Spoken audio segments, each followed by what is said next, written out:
Hey everybody, welcome back to another edition of In the Hot Seat here on the Podium Finish. I'm your host Rob Tiongson, Editor-in-Chief and Sports Journalist since 2008, and I'm so happy to be welcoming for the very first time a standout from the dirt ranks who is now making a serious name for herself in the ARCA Menards Series and ARCA Menards Series West with Nitro Motorsports and Toyota Racing. This is an interview, honestly, I've been waiting to do for a very long time, so I'm excited to welcome Jade Avedisian. Jade, thank you for joining us today for the very first time. How are you doing? I'm doing well. Thanks for having me. It's my pleasure. And like I told Jade before we started, I just went with the Dale Jr. pronunciation guide. So for me to follow a rebel, and I'm from the north in Boston, I trusted him. He got it right. So Dale, shout out to you. Now, before we get going on that, Jade, you've been a force on dirt for years. What has been the most surprising mechanical difference for you for how an ARCA car reacts compared to, say, a midget or sprint car? Yeah, it's so hard to say, one thing. It's honestly kind of everything's different. The way the races go, how long the race is, how to manage races are different. But for me right now, I would say the biggest struggle is just how heavy the ARCA cars are. Like everything I've done in my past growing up, especially in the dirt world, like a lot of horsepower, super light, and when you get in the ARCA car, it's pretty heavy, and you just feel like you're just driving a boat out there. So I would say, right now that's probably my biggest struggle or thing I think about the most is just how heavy it is. And I feel like you're just, like I said, driving a boat and it takes forever to kind of react, like a slow reaction. So, yeah, I would say that's kind of the biggest difference for me right now. That's a very interesting analogy, Jade. I've never heard of a stock car being compared to a boat, but that's a good point because you mentioned those sprint cars, those dirt cars, they're lightweight. You can go and sling it out in the corners, go wide, sideways, and bring it back straight on the straightaway. So that's a big adjustment. And I think of the movie Days of Thunder, where Cole Trickle's making the transition from dirt cars to going into stock cars. I don't know if you ever watched that movie, but how real to what he's went through is it to what you're going through right now from the movie? Honestly, I'm not sure. I've never watched the movie. I'm not a big Wow. movie, so I'm not sure. Well, that's going to be your homework from me if I have to be Professor Tiongson. But no, that's an interesting point, and a lot of people who've succeeded in NASCAR, they've cited dirt track racing as their success. So, are you looking forward to applying some of those experiences from the dirt track into a stock car once you get more acclimated? Yeah, for sure. I think, having a dirt background is, a huge help for me. And even for instance, like I go race tonight in the dirt car. I ran it the past 2 nights, and I had been out of it so long when I ran it on this past Wednesday. I was like, geez, like stuff happens so quick and you have to think so fast, and you have to ramp up your pace, super quick because you only have 30 laps to win a race. So I kind of like coming back to do it. Makes me think faster, just makes me, you know, drive a little bit, like I guess higher intensity. So if I'm ever in those situations, like green, white, checkered in a pavement car, like you kind of know how to get back to that. So yeah, I like going kind of back and forth. This is kind of my first time in a while I've done the dirt stuff again. So yeah, I think it just helps me. I think anytime you can get in the car, whether dirt, pavement, anything, it just helps overall. The more experience, the better that you become with your racecraft and the confidence standpoint, to say the least. So that's cool that you get to do both. You have the best of both worlds still, and you're learning and you're succeeding and doing a great job. And you've joined a powerhouse team as well with Nitro Motorsports, which has to be a big step, of course. So, how has it been? How has that team infrastructure helped shorten the learning curve on the pavement side for you? Yeah, I think it's helped a lot. Obviously, I don't have really much experience still on pavement. I'm getting there, but it just takes, someone in my ear to kind of get me through, I guess, the harder days, and just to make me a better person. I love, when I have a great group of guys around me that pushes me to be the best, and we can just work together. So yeah, I think we're kind of going the right way with, the Nitro team and getting our cars maybe a little bit better, and I can get a little bit better. So looking forward to Kansas soon. And I know that's something your teammate Isabella Robusto talked about with me. She had some pretty high praise for you. She said a competitor like you makes her want to step up her game, and it's a great thing to have someone like you on her team. So when you hear that from someone who's also made the transition, albeit for her, a late model car to stock cars, what does that mean to have your your teammate and a colleague like her say that about you? Yeah, it's great. I mean, I love having teammates. Even when I ran with Keith Goons Motorsports in 23 and a little bit of 24, like, obviously it's, dirt, but we still have teammates. And, some races we would have three, some races we'd have 12 teammates. So, I think having teammates is, sometimes it's not the best, but for the most part, we can all come together, make our cars better, make us better. And for instance, like, everyone wants to be the lead car. Like, I don't care if people don't want to say that.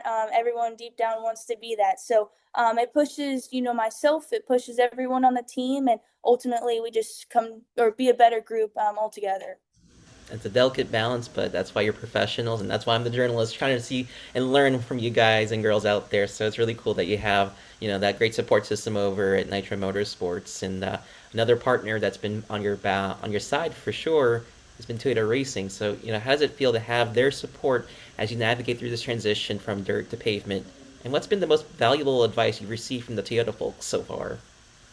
Yeah, it's been great. Honestly, life or opportunity of a lifetime. Like, I got to sign with them the end of 2023, and if I didn't, if they didn't take a chance on me, I probably wouldn't be racing, where I'm at today. So, just grateful to be, part of their team, part of their family, and like I said, it's opportunities of a lifetime. So, yeah, if you told me 5 years ago I'd run, super late models and a few ARCA races this year, I'd probably say, you were probably lying. So it's just kind of cool to see kind of my hard work and my passion for the sport kind of come together a little bit. So yeah, it's been a great help, and just looking forward to the rest of the year with them. And we look forward to seeing what you do for sure, because there's a lot of stories to tell about your career, the learning lessons, and all the successes you'll have as well. And on that note, as we keep going on this, what would your younger self be thinking about all of this? Would she probably be pinching herself if you got to talk to your younger self right now and she learns about everything you're doing today?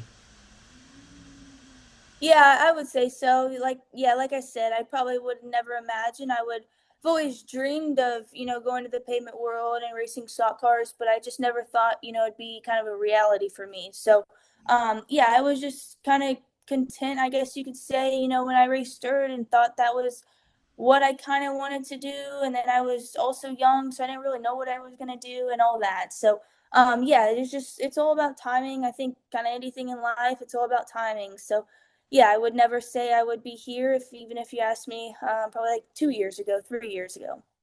Well, we're glad that you're here because you definitely make the stock car garage, the pavement scene, even more exciting with your presence and the fact that you're willing to take on this challenge. And I really love what you're doing so far, and just the willingness to take on a challenge like this. That's really cool about you, to say the least.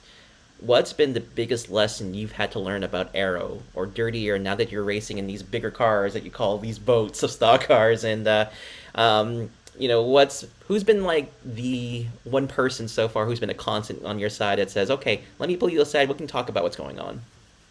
Yeah, there's a lot of people. I couldn't even say one person. I think there's even the past few years of my life, like, I always think, oh, if this person didn't come in my life, I probably wouldn't be, the person I am today. So, there's so many people, but right now, like, especially like the aero side of things, I've never been to a mile and a half. Kansas will be my first one. I've only been to, like, the biggest track I've been on is Phoenix. So, you still feel the air there, but when I go to Kansas, it's going to be pretty eye opening there. So, I've got to, lean on Blake and Trevor a lot. They've obviously have a lot of experience, and super good with the driver coaching side. So, gonna lean on them as much as I can. So I walk into Kansas, with my best foot forward there.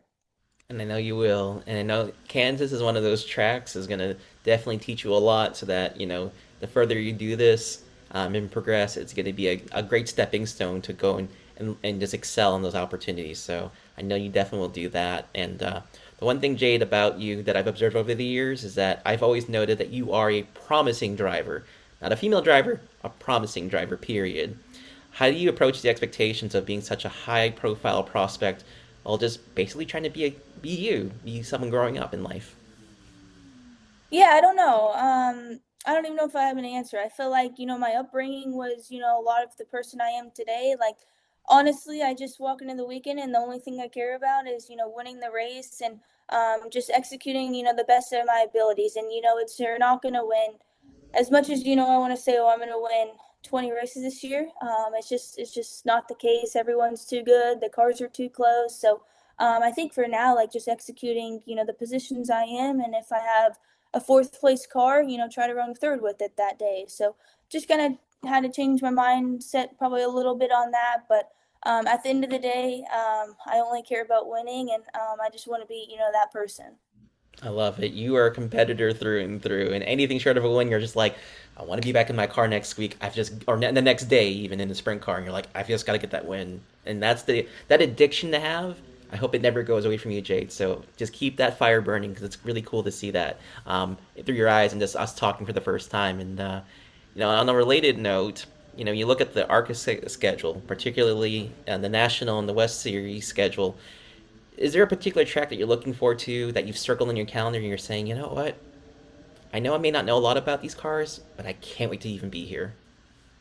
Yeah, I honestly would say Kansas our next one. I like how you can kind of move around and just move around, make your car a little bit better, top to bottom, and yeah, I'm excited for that one. And honestly, all the places I get to go to, like I'm excited for Pocono. I've never been there, so it looks cool. I've watched a ton of races from just when I was growing up, from races back or at Pocono. So probably those two places, and then Bristol, I think, is another cool one. I'm probably going to name all my races right now because I'm like, looking forward to all of them. But Bristol's really cool. So yeah, probably those three I'm super excited to get to. And they are such three distinct different ovals. Well, you can't really call Pocono an oval, but like speedway tracks, and a lot of people have expressed excitement about Pocono. So I have to see this in person. I've watched it over the years, and when you say you've watched races on TV, what's the first race you remember watching from Pocono? Oh gosh, I don't even know. I don't know. I watched like a lot of races when I was growing up, and it was just always on, in my home and with my family. So I couldn't even tell you the year, but I've watched quite a few so far. I was gonna say, if you could name the year, you'll make me feel really old, and all the gray hairs in this camera is gonna be getting even more grayer for me. But no, I'm kidding. That's really cool. Now, before we wrap things up here, I got one fun question for you. For the readers who've never driven a dirt car, or someone like me, what's the one word that describes the feeling of a perfect qualifying lap versus a perfect slide job on dirt? Perfect slide job under feels pretty good, honestly. It's so hard to describe. Like it's just all, especially after, like it's all off feeling and like that. I always say like you have to time your run so perfect for it to be, the most ideal slider in the situation. So biggest thing on that is probably just timing your run, and then perfect qualifying lap in the pavement car. Usually when I qualify, towards the front or my best qualifying efforts, I usually feel not the best. So even for instance, like last night, I know this was a dirt car, but I qualified like fourth, and I was like, I just don't feel very good. I had no idea where I qualified when I came off the track. I was like, maybe I'm like 10th, 11th, somewhere probably around there. And then they're like, oh, you're fourth. I was like, wow, I didn't even feel that great. So yeah, it's usually when you feel not the best, you usually are the quickest. At least for me, at least. No, that's actually a pretty observant point, and I think some of the most experienced drivers often have told me that over the years. And I think the less comfortable you are, the better you do. I don't know why that is either, but that's why you guys drive race cars, and I stick to my SUV. So that's what I say. Uh, Unless like Drew Carey on The Price is Right when the contestants are on the Showcase Showdown, do you have any shout outs you want to give to any family, friends, your teammates, Toyota, anyone out there? Yeah, I just want to thank, everyone at Toyota for believing in me, Mobile One, Yahoo, Peels, and then just everyone else that, supports me and gets me to the track to just to have some fun. I love it. Have some fun. That's going to be your slogan this year. And Jade, I can't tell you how much it's a privilege to talk to you at last. Hopefully, not the last time. Hopefully, the first of many times that I'm getting to know and getting to enjoy your story. And let's catch up later this season to see how things are going in the ARCA series.